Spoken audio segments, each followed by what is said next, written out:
존경하는 고 김대중 대통령님 서거 15주기였던 1년 전 오늘은 더불어민주당 전국 당원대회가 있었습니다.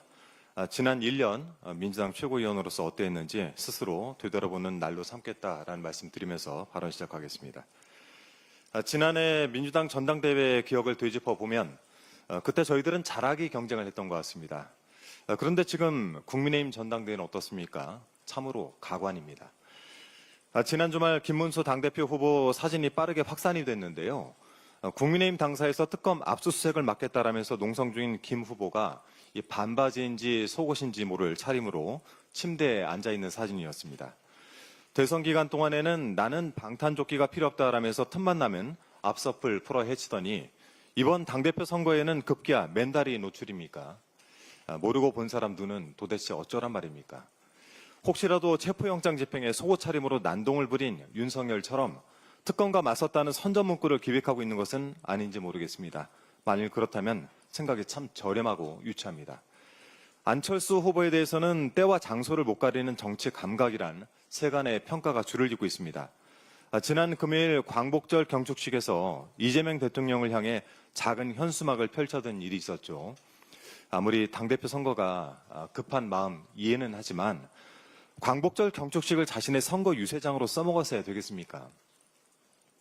이래놓고 어제 당대표 후보자 토론회에서 이 일을 언급하면서 누가 민주당과 제대로 맞서고 있는가라고 되물었다죠. 정말 정신 차리고 들어보십시오. 그날 안철수 후보가 맞섰던 것은 이재명 대통령과 민주당이 아니라 순국 선열과 애국지사였습니다. 광복의 정신을 새기고 국민과 더불어 축하하는 자리에서 이 망령되게도 이런 일을 벌였다는 것은 도저히 용납을 하기 어렵습니다. 윤석열 체에서라면 사지가 들려서 쫓겨났을 일인데 그나마 체면이라도 차릴 수 있게 해준 대한민국 민주주의의 높은 수준과 품격에 감사하길 바랍니다. 그리고 이제 제발 좀 철 좀 드십시오. 장동혁 후보는 당원들에게 편지를 썼다라고 하는데요.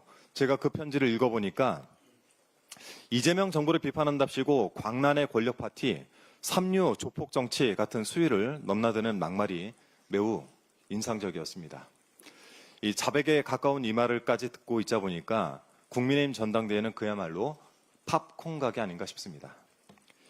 마지막으로 전현희 최고위원께서도 말씀하신 부분을 좀 하나 더 짚고 넘어가겠습니다.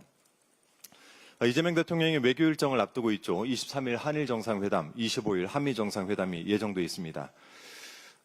그런 지점에서 하나 좀 짚고 넘어가야 할 일이 있습니다. 2022년 9월 이 내란 속의 윤석열이 미국 순방 중에 저지른 바이든 날리면 사태에 관한 것인데요. 당시 MBC가 이 내용을 보도하자 윤 정부는 외교부를 통해서 윤석열 명예훼손 소송을 내고 방심위를 통해 거액의 과징금을 부과하는 등의 강경 대응에 나섰습니다. 그런데 어제 보도에 따르면 당시 윤석열 대통령실은 대국민 듣기평가가 아닌 대국민 사과를 준비하고 있었다고 합니다. 명예훼손 소송을 제기한 외교부도 외교부가 명예훼손 당사자도 아닌데 소송을 하면 안 된다라는 의견을 냈던 것으로 보입니다. 이게 다 VIP 경로 때문이란 정황에서 나온 것인데요. 이제 보니 윤석열 정권에서 발생한 기묘한 일들은 전부 그 경로 탓이 아니었나 싶습니다. 우리나라와 미국 사이를 어색하게 만든 사건, 언론 탄압의 신호탄이었던 바이든 날리면 사태에 대한 진상 규명이 반드시 필요해 보입니다. 지금 경찰 등에서 진행 중인 수사는 언론을 향할 것이 아니라 윤석열과 당시 참모진을 겨냥해야 할 것입니다. 바이든 날리면이란 희대의 사건에 윤석열 등의 직권 남용은 없었는지 수사를 통해서 명백하게 밝혀낼 것을 수사당국에 촉구합니다. 이상입니다.